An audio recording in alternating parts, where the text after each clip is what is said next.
Senhor, é um privilégio, é uma alegria esta noite estar nesse culto, entoando canções, louvores ao Teu nome. Nós desejamos de todo o coração, Pai, que cada uma dessas canções tenha agradado a Ti. Nós fizemos de todo o coração para o Teu louvor. E agora, Deus, que nós vamos abrir a Tua palavra, nós suplicamos que o Teu Espírito Santo nos oriente, que Ele abra a nossa mente, que Ele retire todas as nossas limitações, de tal maneira que venhamos a acolher de coração a Tua lei, que o Espírito Santo a implante em nosso coração, formando caráter cristão, nos ajudando a viver uma vida de regozijo, de santidade e de expectativa da Tua segunda vinda. Nós pedimos por esse grande milagre que só pode ser realizado pelo Senhor. Nós oramos no nome de Jesus. Amém. Amém. Irmãos, a passagem que nós vamos considerar está na segunda carta de Paulo aos Tessalonicenses, capítulo 2. Vamos até lá, por favor. A segunda de Paulo aos Tessalonicenses, no capítulo 2.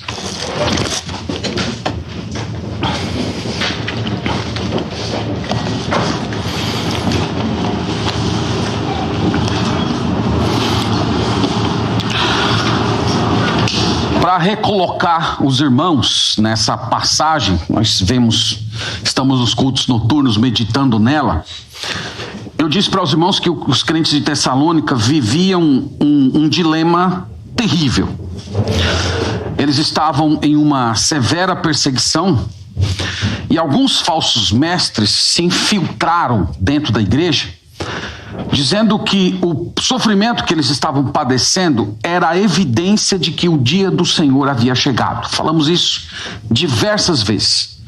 Esses falsos mestres, eles traziam epístolas apócrifas, diziam que tinham recebido revelações da parte de Deus, e eles pregavam essa mensagem na igreja de Tessalônica, que as perseguições, as aflições, os problemas, as tribulações, a opressão social que eles estavam sofrendo era a evidência de que o dia do Senhor, todos os sofrimentos que Deus reservou para os ímpios, havia chegado.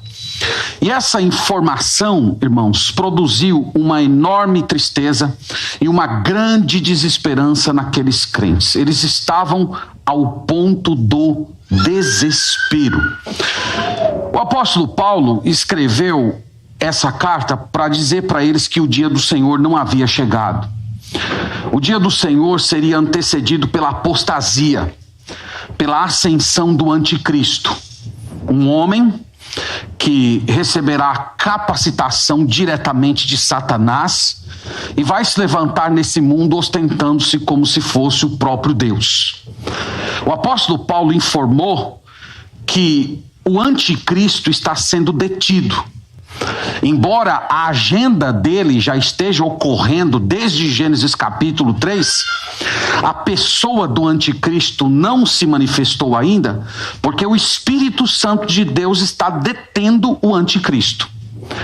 Mas tão logo o Espírito Santo retirar esse impedimento, a Escritura deixa claro que o anticristo irá se manifestar e ele vai simplesmente enganar as nações, todas aquelas pessoas que amam ao seu pecado. Então o apóstolo Paulo falou todas essas coisas no capítulo 2 para tentar tranquilizar aqueles irmãos, mostrando para eles que aqueles sofrimentos, todas aquelas coisas que eles estavam padecendo, não era sinal de que o dia do Senhor havia chegado. Nós já falamos muito a respeito desse assunto em mensagens anteriores. Irmãos, depois de falar de todas essas coisas, o apóstolo Paulo, aqui vai ser o nosso texto, verso 13, ele vai agradecer a Deus pela salvação desses irmãos e vai lembrá-los a respeito de uma verdade fundamental para quem está sofrendo. Essa verdade é simples: Deus lhe ama. O apóstolo Paulo basicamente hoje vai mostrar para os irmãos de Tessalônica, nós veremos aqui, que Deus ama esses irmãos. E vocês sabem que pessoas que estão sofrendo, por vezes, têm dificuldade de perceber o amor de Deus.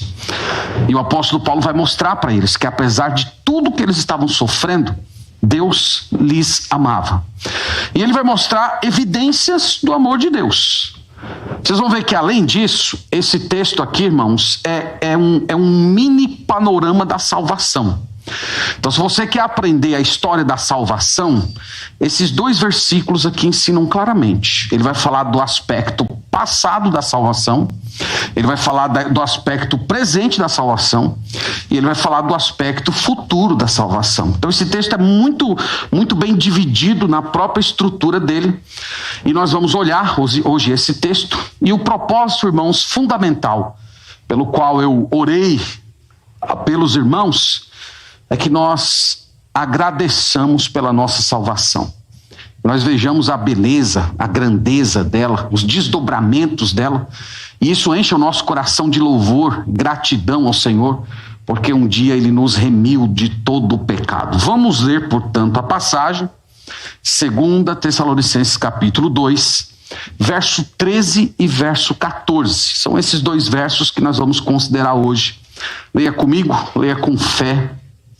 Palavra do Senhor que nos diz assim: entretanto, devemos sempre dar graças a Deus por vós, irmãos amados pelo Senhor, porque Deus vos escolheu desde o princípio para a salvação, pela santificação do Espírito e fé na verdade, para o que também vos chamou mediante o nosso Evangelho, para alcançardes a glória de nosso Senhor Jesus Cristo.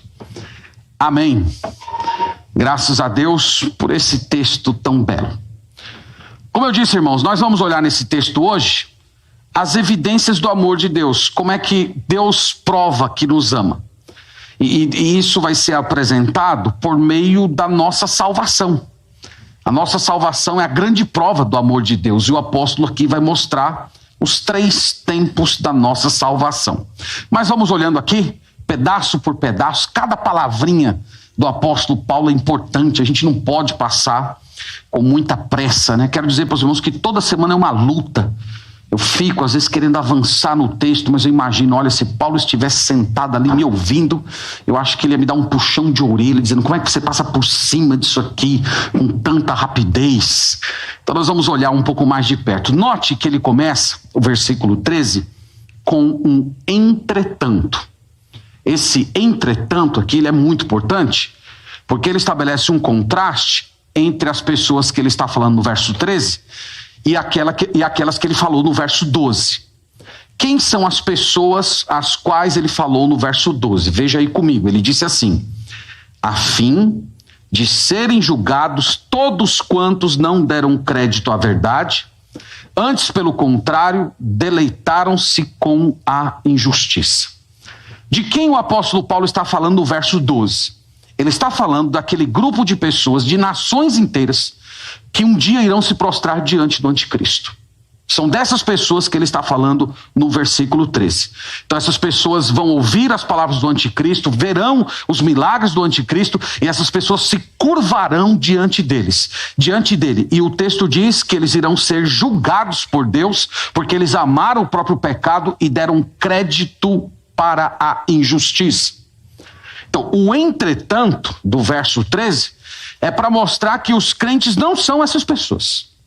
Os crentes daquela igreja não faziam parte do grupo de pessoas que um dia seriam julgadas por Deus por acompanharem as pregações e as mentiras do anticristo. Então ele começa no verso 13 dizendo assim: irmãos, devemos sempre dar graças a Deus por vós. Então ele começa agradecendo por esses irmãos, porque esses irmãos não faziam parte daquelas nações inteiras que um dia serão condenadas por adorarem o anticristo. Então ele diz: nós agradecemos a Deus por vocês. Agora veja essa frase: irmãos amados pelo Senhor.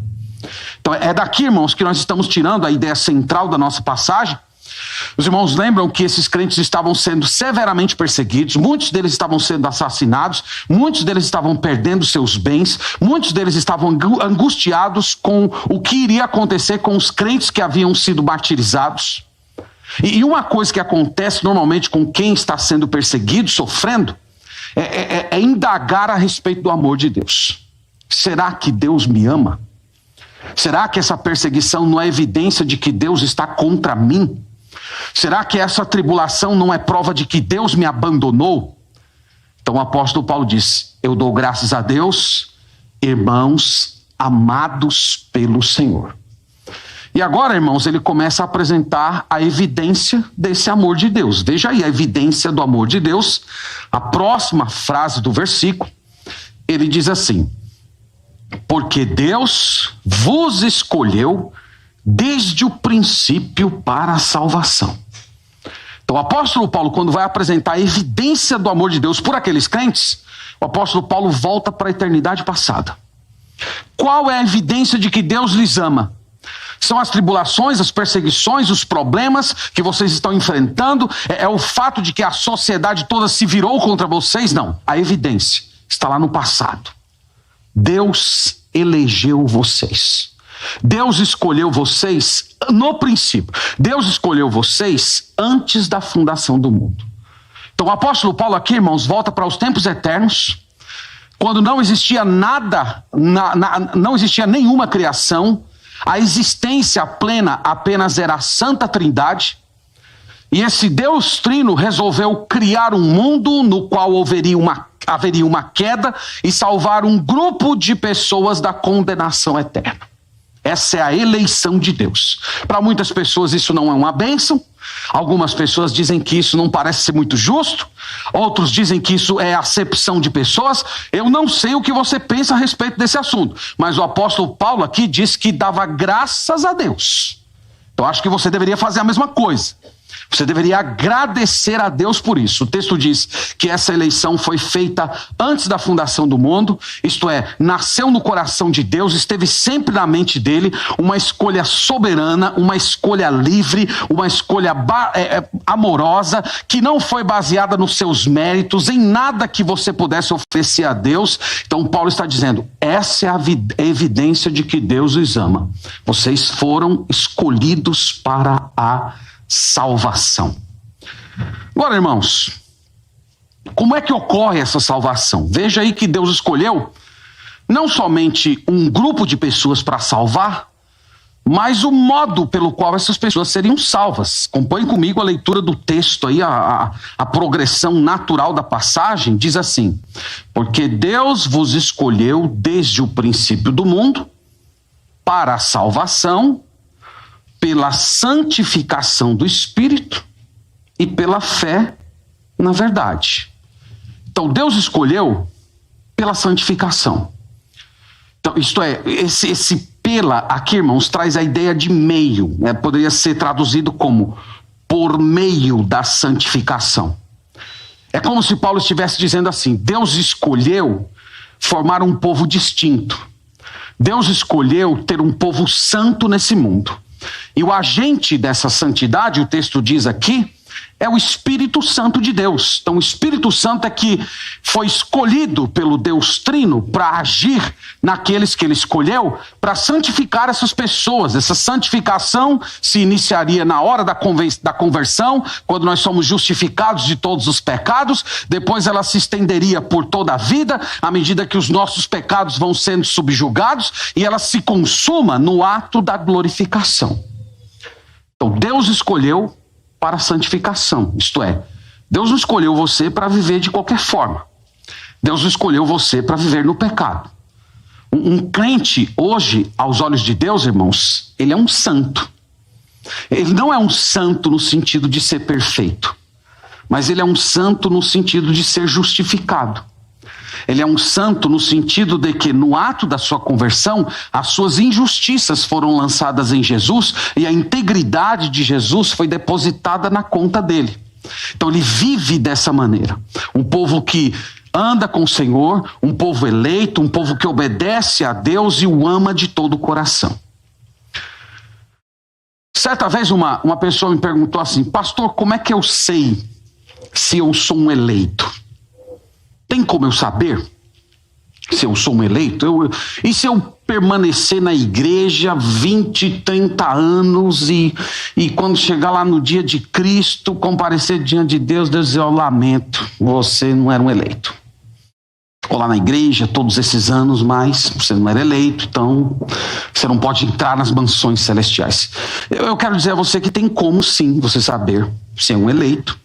1 Tessalonicenses capítulo 1, verso 3 e 4, mostra aqui quais são as evidências da eleição. 1 Tessalonicenses capítulo 1, verso 3 e 4. Olha aqui as marcas de uma pessoa que foi eleita por Deus. Então o texto diz assim: recordando-nos diante do nosso Deus e Pai, da operosidade da vossa fé, da abnegação do vosso amor e da firmeza da vossa esperança no Senhor Jesus Cristo, reconhecendo, irmãos amados, a vossa eleição. Então Paulo olhava para aqueles crentes e dizia, eu posso reconhecer a eleição de vocês. E como é que se reconhece a eleição de alguém? Está aqui, ó. Primeiro, a operosidade da fé. Você não tem uma fé apenas de palavras. Você tem uma fé de obras. A sua fé, ela está de acordo com a Escritura. Ela é uma fé salvadora, porque ela é uma fé que produz um caráter, um comportamento de alguém que pertence ao reino de Deus. Então, é uma fé operante. Segundo, um amor abnegado. Então você é uma pessoa que ama, você ama incondicionalmente, você é capaz de sofrer prejuízos em nome de outras pessoas, você busca os interesses dos outros antes dos seus próprios interesses. Isso é uma evidência de que você é um eleito. E terceiro, a firmeza da vossa esperança no Senhor Jesus Cristo. Um eleito é alguém que vive todos os dias aguardando a chegada de Jesus. Ele carrega essa expectativa no coração, essa expectativa afeta a sua alma, ele vive nessa certeza, ele vive clamando pela vinda de Jesus, ele é cheio de esperança que esse dia vai chegar logo, ele acredita nisso de todo o coração, e essa esperança futura produz caráter nele hoje. Ele se abstém de pecados, ele vive para a glória de Deus, ele está aqui nesse mundo, mas os seus olhos estão postos na eternidade. Então uma pessoa que vive assim, de acordo com o apóstolo Paulo, é reconhecidamente um eleito. Então está aqui. Tem como você saber que é um eleito? Eu vou ficar 20 anos na igreja, não sei se eu sou um eleito. Está aqui a prova. Olhe para isso aqui e avalie a sua vida a partir dessa declaração que acabamos de ler. Então nós lemos lá, irmãos, volte por favor para a segunda carta, capítulo 2, versículo 13. Então ele diz assim, que Deus vos escolheu desde o princípio para a salvação, pela santificação do Espírito e a fé na verdade. Então você tem que crer na verdade. Tem pessoas que dizem assim, eu creio em Deus. Mas isso é uma coisa muito vaga. Nós sabemos que até o diabo crê em Deus. A questão é a fé na verdade. É se você crê no Evangelho. Se você crê na morte do Senhor Jesus como um pagamento pelos seus pecados, e você está comprometido a andar e a viver como um autêntico discípulo de Cristo. Eu quero chamar a atenção dos irmãos aqui para um aspecto, é que os irmãos vejam que, pela ordem do apóstolo Paulo aqui, ele coloca a eleição e depois ele coloca a fé na verdade. Ele diz, vocês foram eleitos por Deus para a salvação, por meio da santificação e a fé na verdade. Nesse aspecto aqui, tem uma longa discussão dentro da teologia que separa os chamados calvinistas dos arminianos. Então, os calvinistas basicamente afirmam que a eleição, ela não levou em conta nenhuma coisa que o homem pudesse fazer. Deus simplesmente, na sua soberana vontade, na sua livre escolha, de acordo com o propósito do seu coração, ele escreveu no livro da vida o nome das pessoas que ele queria salvar. E quando chegou no tempo certo, ele providenciou para que essas pessoas ouvissem o evangelho, crescem no evangelho, fossem salvas e santificadas. Os arminianos apresentam uma outra proposta. Eles dizem mais ou menos assim, que Deus, na eternidade passada, ele consultou o livro da história da humanidade. E no livro da história da humanidade, ele observou a sua vida. Se você seria uma pessoa que creria no evangelho caso ouvisse. Então, se você é uma pessoa que teria essa inclinação a crer no Senhor, ele então foi e escreveu o seu nome no livro da vida. Essa é basicamente a distinção entre calvinistas e arminianos. Um afirma que Deus escolheu de acordo com a sua soberana vontade, com a sua própria consciência, toda a humanidade estava perdida, toda a humanidade era pecadora, ninguém creria, porque todo mundo era depravado, caído no pecado, enquanto os arminianos afirmam que Deus elegeria na base da fé prevista, alguns chamam de pré-ciência. Existem essas duas propostas dentro da teologia. Eu, irmãos, não me identifico de modo nenhum com a visão arminiana, por causa de textos como esse. Nós acabamos de ler que Deus escolheu, desde o princípio para a salvação, por meio da santificação do Espírito e fé na verdade. Então ele coloca a fé depois da eleição. Então é a eleição que garante a fé, não é a fé que garante a eleição. Afirmar isso seria como se de alguma maneira o homem contribuísse para a sua salvação, mesmo que fosse através da sua fé.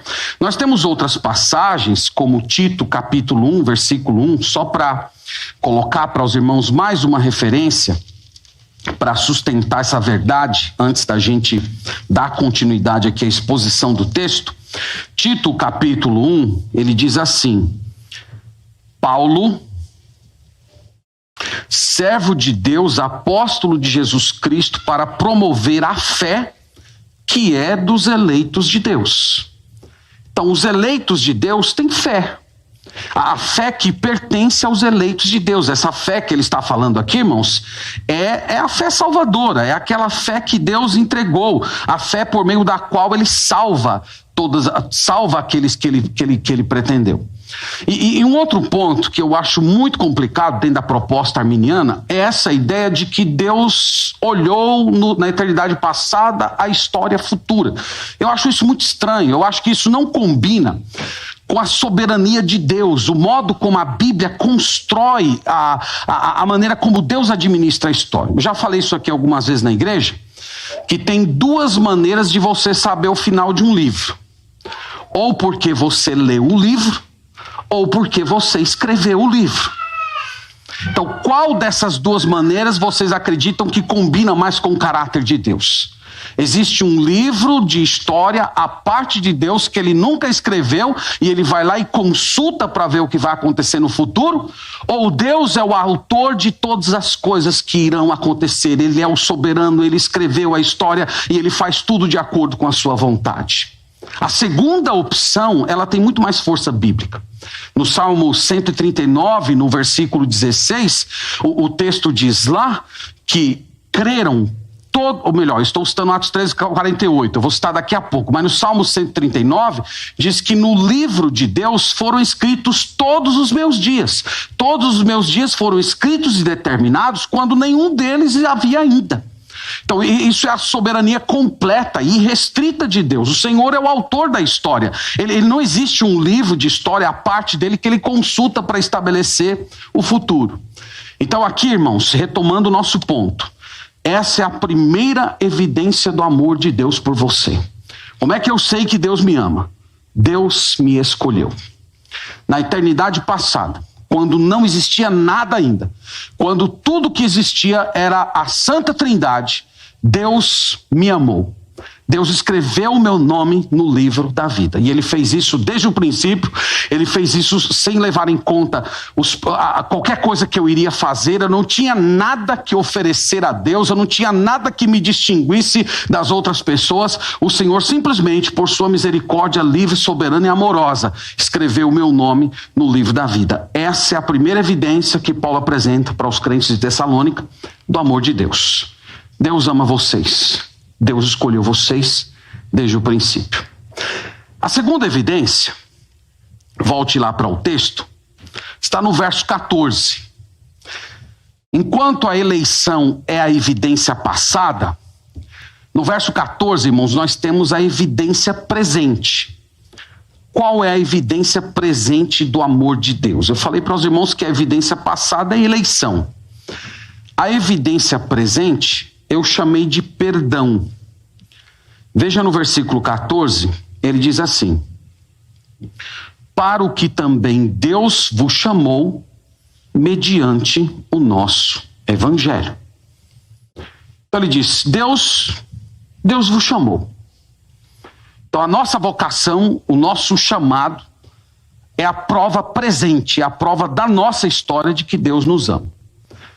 Irmãos, onde o evangelho do Senhor Jesus Cristo é pregado, o chamado de Deus está acontecendo. Toda vez que a palavra é proclamada, toda vez que uma pessoa recebe um folheto, ouve um pregador, lê as Sagradas Escrituras, o evangelho, a mensagem de Deus está sendo chamada, está sendo apresentada. Mas esse chamado que o apóstolo Paulo está falando aqui é um chamado diferente. Os teólogos gostam de chamar de chamado eficaz. O que é um chamado eficaz? É um chamado interior. É um chamado realizado pelo Espírito Santo. Enquanto o pregador está proferindo o evangelho, convidando os pecadores a crerem em Jesus Cristo, nós poderíamos dizer que está acontecendo o chamado externo. Todos estão ouvindo. Mas existe um chamado interno. Existe uma obra que só o Espírito Santo pode fazer. Ele toma aquelas palavras que estão sendo ditas pelo pregador e conduz ao coração do pecador. E ele pode ter ouvido aquela mensagem muitas vezes, mas de repente, naquele momento em que o Espírito Santo aplica a pregação do Evangelho à sua alma, as coisas simplesmente começam a fazer sentido. E ele começa a amar a Jesus, ele começa a odiar o seu próprio pecado, ele começa a perceber a condenação para a qual ele está caminhando, e simplesmente o temor da condenação, o amor do nosso Senhor Jesus Cristo faz com que ele se prostre diante de Jesus, clamando pela salvação. Então esse é o chamado de Deus. Agora, irmãos, Deus não quis chamar todas as pessoas desse jeito que eu acabei de falar para vocês. Se o Senhor quisesse fazer, ele poderia ter feito. Mas a grande verdade é que o Senhor não quis chamar todas as pessoas dessa maneira. Eu vou ler uma passagem, só para reforçar essa ideia para os irmãos, é em Atos 13, 48. Agora sim, Atos 13, 48. Vá comigo até lá, por favor.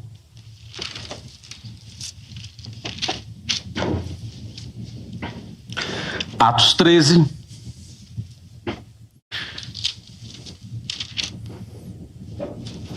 versículo 48. Só para situar os irmãos aqui, o apóstolo Paulo estava pregando o evangelho para uma multidão. E depois de pregar para os judeus rejeitaram. Ele se moveu para os gentios, começou a pregar para os gentios, e aqui Lucas retrata a reação dos gentios ao ouvirem o evangelho. Acompanhe comigo, verso 48. Os gentios, ouvindo isto o quê? A pregação do evangelho. Regozijavam-se e davam glória à palavra do Senhor, e creram todos os que haviam sido destinados para a vida eterna. Então quem foi os que creram, irmãos? Todos creram? Todos se regozijaram? qual é a explicação que o texto sagrado dá para a incredulidade daqueles que ouviram e não quiseram se converter, não quiseram se entregar em arrependimento e fé? Qual é a explicação? Eles não foram destinados para a vida eterna. Veja que ser destinado está no verbo pretérito, é para mostrar que essa escolha, os destinados para a salvação, não foi algo realizado no momento da pregação, mas foi algo no passado. Aqui ele está falando da eleição. Então todos aqueles que foram destinados para a vida eterna, creram. Os demais permaneceram nos seus pecados para receber a justa ira de Deus. Tem uma coisa que não é muito popular falar, mas que é tremendamente bíblico. Irmãos, no lidar de Deus com o homem, Deus quis exibir duas coisas. A primeira, o seu amor. E a segunda, a sua ira. Isso não é uma coisa muito popular de se falar. A maioria das pessoas retrata Deus como sendo a pessoa que exibe apenas o seu amor. Então Deus é amor, e isso é verdade, Deus é amor mesmo, mas no trato com o homem, Deus também quis mostrar a sua ira. Isso está lá em Romanos capítulo 9, ele fala de Faraó como um vaso de ira, ele fala de muitos vasos que foram preparados de antemão para serem objetos da ira de Deus, e o nosso Deus, irmãos, ele é Senhor, e ele tem todo o direito de fazer isso. Ele é o dono do barro, ele pode fazer um vaso que seja para honra e outro vaso para desonra, e ele é Deus, ele é Senhor, ele não comete nenhuma injustiça, e o apóstolo Paulo diz que nós não somos ninguém para ficar discutindo com Deus, nós somos apenas barro que temos que nos colocar no devido lugar. Então o texto diz, Deus nos chamou. E quem são as pessoas que ouvem esse chamado especial do Espírito Santo? Nós acabamos de ler em Atos 13, são aqueles que foram destinados para a vida eterna. Então volte lá para o texto, para a gente continuar aqui a nossa progressão nele. O texto diz assim, versículo 14, para o que também vos chamou mediante o evangelho. Então como é que Deus chama o pecador? Deus chama por meio do evangelho. Eu já escutei muitas vezes essa pergunta, pessoas dizendo assim, pastor, o senhor acredita na eleição, né? Eu te acredito. A Bíblia, né? A Bíblia fala a respeito dela, então eu tenho que acreditar. Mas se o senhor acredita, por que pregar o evangelho? A resposta está aqui. Porque é por meio da pregação do evangelho que Deus chama os eleitos. Deus não escolheu apenas as pessoas que iriam ser salvas. Deus determinou o modo pelo qual essas pessoas seriam atraídas a Cristo. Então Deus atrai a Cristo seus eleitos por meio da pregação do evangelho. Então nós pregamos o evangelho para que o Espírito Santo chame os eleitos de Deus, mas nós pregamos o evangelho também para a glória de Deus. Isto é, quando nós pregamos o evangelho e não acontece nenhuma conversão, Deus ainda é glorificado, porque toda vez que o nome dele está sendo apresentado, toda vez que a glória de Jesus Cristo está sendo mostrada para as pessoas, o nome do Senhor está sendo honrado. Então, nós vemos aqui, irmãos, que Deus chama os eleitos por meio da pregação do evangelho. Há pessoas que dizem assim, olha, se você acredita na eleição, você não precisa pregar o evangelho, você não precisa mandar missionários, porque Deus vai atrair, Deus vai chamar todo mundo. Então não precisa a igreja treinar missionários, sustentar missionários no exterior, basta a igreja ficar com a porta aberta e o povo vai chegar para crer no Senhor. A Bíblia não retrata o projeto da salvação assim. Deus quis que o seu nome fosse proclamado em toda a terra. Deus quer ser glorificado através da pregação do evangelho e por meio dela os eleitos são atraídos. Em Atos 18, versículo 9, eu queria olhar com os irmãos essa passagem. Em Atos 18, irmãos, o apóstolo Paulo estava num ministério muito difícil. Ele estava na cidade de Corinto e ele estava sofrendo muito ali. Havia muita perseguição, muita oposição, perigo de morte. Ele vinha assim, passando por diversas cidades, sendo perseguido, açoitado. E ele chegou em Corinto, ele estava tremendamente desanimado, porque ele estava pregando o evangelho, mas parece que a oposição só estava crescendo. Aí numa certa noite, veja o que o Senhor disse a ele. Ele falou assim, Atos 18, verso 9. Teve Paulo durante a noite uma visão em que o Senhor lhe disse, não temas, pelo contrário, fala e não te cales, porquanto eu estou contigo. Ninguém ousará fazer-te mal. Agora veja essa frase. Pois eu tenho muito povo nessa cidade. Então, Paulo, os meus eleitos estão aí. Eu tenho um povo nessa cidade. Esse povo precisa ouvir o evangelho, porque é por meio dessa mensagem santa que eles serão atraídos a mim.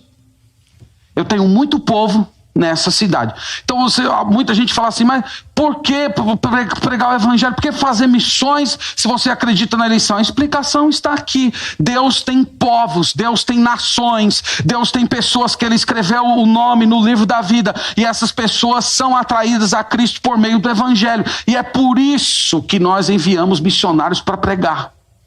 Isso, irmãos, não coíbe a pregação do evangelho. Na verdade, isso é uma confiança para a gente. Para quem prega, irmãos, isso é uma coisa libertadora, que o Espírito Santo vai lá e toca o coração. E essa é a grande evidência do amor de Deus. Deus te chamou, Deus te vocacionou, Deus perdoou seus pecados. Vamos agora para a evidência futura. Nós vimos a evidência passada, a evidência presente do amor de Deus. Agora aqui nós temos a evidência futura. No final do versículo 14, olhe comigo aí, o final do versículo 14, ele diz assim, para alcançardes a glória de nosso Senhor Jesus Cristo. Qual é a evidência futura de que Deus te ama? É o que a Bíblia chama, irmãos, de glorificação. É isso que o apóstolo Paulo quer dizer quando ele afirmou, para alcançardes a glória do nosso Senhor Jesus Cristo. Essa, irmãos, é a última etapa da nossa salvação. Em 1 Coríntios capítulo 15 diz que num piscar de olhos, o nosso corpo mortal se tornará imortal, e a morte será de uma vez por todas banida na nossa existência. Em Filipenses 3:21 é dito que nós receberemos um corpo de glória semelhante ao do nosso Senhor Jesus Cristo. Vocês lembram lá como é que Jesus Cristo apareceu para os discípulos? O seu corpo era humano porque ele foi capaz de tocar os discípulos, deixar os discípulos tocarem a ele. Ele comeu com os discípulos, mas ao mesmo tempo não era um corpo simplesmente humano, porque ele simplesmente apareceu dentro de uma sala que estava fechada. Então nós receberemos um corpo como o do Senhor Jesus Cristo, com atributos humanos e celestiais dentro de uma matéria renovada. Nós seremos glorificados. Em Apocalipse, capítulo 4, versículo 4, diz que não apenas nós estaremos no céu, mas nós reinaremos com o Senhor Jesus Cristo, nós sentaremos em tronos ao lado do nosso Deus. Você consegue imaginar que honra magnífica será essa? Eu fico me imaginando, irmãos, dizendo, Senhor, eu acho que eu devia sentar na última cadeira lá do céu, e o Senhor vai me pedir para eu sentar do seu lado. Isso é o que vai acontecer, é isso que nos espera no futuro. A Bíblia nos diz em João capítulo 14, que nós não estaremos apenas no céu, mas nós estaremos na casa do Pai. E aqui, irmãos, o apóstolo Paulo diz que nós participaremos da glória do Senhor Jesus Cristo. Considere comigo o que isso significa. Quando ele diz assim, para alcançardes a glória do nosso Senhor Jesus Cristo, ele quer simplesmente dizer, irmãos, que tudo aquilo que Cristo fez, faz e fará, ele simplesmente vai dividir isso conosco. A Bíblia diz que ele vai julgar o mundo, o anticristo, o falso profeta, Satanás, os seus demônios. E nós partilharemos disso. Nós participaremos dessa glória. Ele diz que ele vai criar novos céus e nova terra para reinar para sempre. E nós participaremos disso. Nós seremos reis e sacerdotes no novo mundo. Então é isso que significa alcançar a glória do Senhor Jesus Cristo. E você, irmão, irmã que é de Deus, acredita nisso aqui de todo o coração. Isso aqui é uma evidência de eleição. Você ouve informações como essa, você não acredita que isso simplesmente é uma projeção, é uma esperança de algo que pode acontecer. Não, você é afetado por isso. Isso aqui enche o seu coração de alegria. Você tem expectativa que esse dia chegue logo de uma vez por todas. Então aqui, irmãos, nesse texto hoje, nós vimos uma miniatura do plano de Deus, com o seu aspecto passado, presente e futuro. E Paulo mostrou esses três tempos do plano de Deus para deixar para os crentes de Tessalônica tão sofridos uma informação muito clara. Deus ama vocês. Está aí a prova. Deus escolheu vocês, Deus chamou vocês e um dia Ele vai glorificá-los. Então isso é para lembrar que a salvação, do começo ao fim, pertence ao Senhor. Muita gente pergunta assim, né? Pastor, qual é a minha participação na salvação? A sua participação na salvação é com o seu pecado. É a única contribuição que você deu, foi com o seu pecado. O restante, tudo pertence ao Senhor. Irmãos, caminhando aqui para as nossas conclusões, queria primeiramente me dirigir àquelas pessoas que ainda não entregaram a sua vida ao Senhor Jesus Cristo. Você hoje está aqui nessa casa e você ouviu o Evangelho. Essa notícia maravilhosa, a boa nova de Deus para todo aquele que nele crê. E eu quero lhe convidar hoje a crer nesse Evangelho. É esse Evangelho maravilhoso que vai te garantir todas as bênçãos que nós acabamos de descrever. Perdão de pecados, santificação, transformação de vida, estar eternamente com Cristo, ter um corpo novo, no novo céus, na nova terra. E eu quero te dizer que esse é o mais importante convite que você pode receber e é a mais poderosa salvação que você pode experimentar. Então entregue a sua vida a Jesus Cristo hoje. Não adie isso. Não adie. Uma das coisas mais terríveis que existe na história de alguém é o contato estéril com as coisas espirituais. Então você não pode permitir que essa mensagem se torne comum e que a verdade de Deus vá se tornando algo simplório na sua história. Você tem que olhar esse convite de Deus e atendê-lo hoje, entendendo que esse aqui vai ser o melhor e maior caminho para a sua vida. Segundo lugar, eu queria lembrar os irmãos que nós aprendemos nessa passagem que a graça conduz à glória. Lembre-se disso. A graça conduz à glória. Sabe por que é importante saber disso? Porque tem muitos crentes que estão vivendo hoje angustiados, com medo de perder salvação.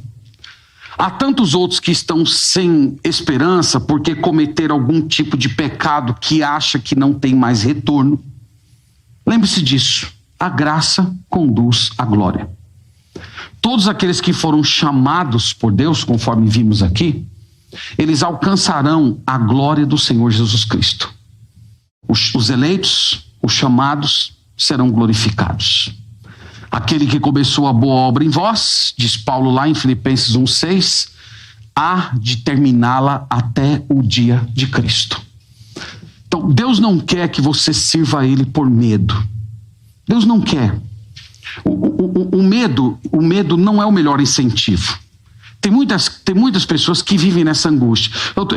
Eu vou fazer isso porque eu tenho medo de ir para o inferno. Eu vou fazer isso porque eu tenho medo de perder a salvação.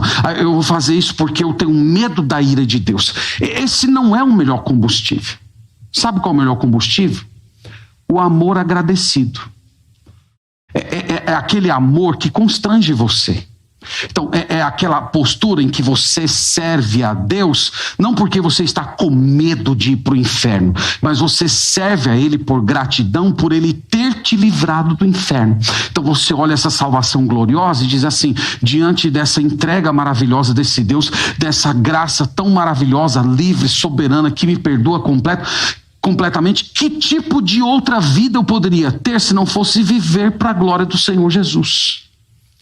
Então vocês lembram aquela história, está lá em Lucas 7, se não me engano, daquela pecadora que lavou os pés do Senhor Jesus com um óleo caríssimo e enxugou com seus cabelos. A pergunta é, aquela mulher pecadora realizou aquele gesto tão extravagante para receber perdão ou porque ela foi perdoada? O que é que vocês acham? Foi porque ela foi perdoada. Jesus inclusive falou, aqueles que são muito perdoados, eles muito amam. Então ela está fazendo essa grande extravagância porque ela tem um amor gritante, ela cometeu muitos pecados, ela recebeu o perdão gratuito. Então, irmãos, Deus quer que nós vivamos a vida cristã assim. Deus quer que você se aposse da graça de Deus, que você tenha segurança de salvação e você se comprometa, viva uma vida dedicada ao Senhor, fugindo dos seus pecados, buscando a plenitude de Deus, não por medo de perder a sua salvação, mas por gratidão e amor. Eu não tenho uma outra forma de viver nesse mundo, se não for dessa maneira, por esse Deus tão glorioso. Terceiro lugar, você agradece pela sua salvação? Não foi assim que o apóstolo Paulo começou? Devemos sempre dar graças a Deus por vós, irmãos amados, porque Deus vos escolheu desde o princípio para a salvação. Você agradece a Deus por isso? A salvação é o dom mais precioso que você tem. A salvação é mais importante do que a sua saúde, é mais importante do que o seu trabalho, é mais importante do que os seus filhos, é mais importante do que qualquer outra bênção que você receba nesse mundo. Deus matou o seu filho para que você não morresse. Esse é o grande dom de Deus. E aqui, irmãos, é que reside a maior prova do amor de Deus. Já falei muitas vezes aqui na igreja que nós não podemos ficar avaliando o amor de Deus a partir das circunstâncias atuais. Então você acabou de saber que está com câncer, você acabou de perder um filho, perder um cônjuge, e a primeira tentação é: Deus não me ama. A Bíblia não chama você a fazer esse tipo de relação. A Bíblia não chama você a medir a profundidade e a intensidade do amor de Deus a partir do que você está sofrendo hoje. A Bíblia manda você fazer o contrário. A Bíblia manda você pegar o seu sofrimento de hoje e comparar com a glória que há de ser revelada em nós. Isso está lá em Romanos 8,18. Porque eu tenho por certo que os sofrimentos do tempo presente não podem ser comparados com a glória que há de ser revelada em nós. Então a Bíblia não chama você a avaliar o amor de Deus a partir das suas circunstâncias, mas você avaliar o amor de Deus a partir da eleição, da sua salvação e das promessas gloriosas que Deus fez para o seu futuro. E se você fizer isso, você vai louvar sim a Deus por esse amor salvador. Você vai colocar os seus joelhos no chão e dizer: Senhor, muito obrigado, porque o Senhor escreveu meu nome no livro da vida. Quem sou eu, Senhor? Eu sou pecador. Se o Senhor tivesse me mandado para o inferno, o Senhor seria um Deus justo. Mas ainda assim o Senhor resolveu me chamar, enviar o teu filho para morrer por um pecador terrível como eu.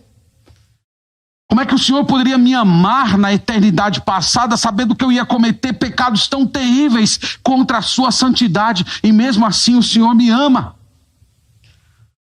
E pensar, irmãos, nessas coisas, orar a respeito dessas coisas, produz um fortalecimento espiritual. Isso é um combustível para você seguir a sua vida, para você enfrentar as provações hoje, para você lidar com as doenças, para você lidar com o envelhecimento do corpo, com as aflições, com a fraqueza, com as tentações. Então esse texto aqui é um chamado para você empunhar a gratidão como escudo e o amor de Deus como espada e ser vitorioso contra o mundo, a carne e o diabo. Esse é o grande chamado de Deus para você. Então seja grato por sua salvação. Esse é o maior dom de Deus para a sua história, para a sua vida. Por último, irmãos, quero lembrá-los, eu já falei a respeito disso, mas quero esticar um pouco mais esse assunto, porque ele é importante. Os eleitos são santificados. A nossa vocação, a nossa eleição, a escolha eterna de Deus é para a santidade. Quem acredita que porque levantou a mão em uma igreja evangélica, fez uma oração do pecador, está salvo, mesmo sem ter vida piedosa, essa pessoa está equivocada. Ela está perdida. Tem pessoas que acham porque levantaram a mão estão salvas. Há pessoas que acham que foram batizadas, porque foram batizadas. Não, eu fui batizado, pastor, eu fui batizado, certo. Mas a questão é se você tem as evidências da eleição. Então, uma pessoa que foi salva, ela vai ser santificada. Paulo usa a expressão lá em Efésios 1, santos e irrepreensíveis. Então, os eleitos de Deus não vivem na imoralidade, não vivem na idolatria. Os eleitos de Deus não vivem cometendo pecados grosseiros. Os eleitos de Deus não vivem descomprometidos com o Senhor. Eles não se comportam como mundanos, eles não falam como mundanos. Os seus valores são valores regidos pelas leis do céu e não pelas leis desse mundo. Então Deus salvou pessoas para a santidade. Lembre-se disso. E onde houver um entendimento correto da eleição, vai sempre existir um coração quebrantado. Eu espero que o seu coração seja assim. Então, irmãos, quero terminar dizendo, lembrando-vos, Deus vos ama. Independente do que está acontecendo na sua vida, a despeito de qualquer aflição, de qualquer problema que você esteja enfrentando, Deus lhe ama. Aqui estão as 3 provas do amor. No passado ele te escolheu, no presente ele te vocacionou, e no futuro ele vai te fazer participante da glória do Senhor Jesus Cristo. E vai bastar 1 segundo no novo céus e nova terra para você esquecer todas as aflições que você enfrentou aqui. Vocês creem nisso? Amém. Amém. Vamos orar ao Senhor nesse momento. Obrigado, Pai, pela tua palavra maravilhosa, por esse texto santo que acabamos de ler, pelo teu Espírito Santo que nos ensina. Nós oramos, Pai, para que o teu Espírito essa noite realize essa obra gloriosa de tomar esse ensino bíblico e aplicar aos nossos corações. Só Ele pode realizar isso. Então, Senhor, abra os nossos corações, nos ajude a acolher a tua palavra, e que essas verdades espirituais a respeito do teu amor e da nossa salvação venham nos encher de alegria, venham servir de um combustível glorioso para andarmos com o Senhor em novidade de vida. Agradeço pela tua igreja que está aqui essa noite, por esse tempo de comunhão em torno da Escritura. Essa é a oração que nós fazemos no nome de Jesus. Amém.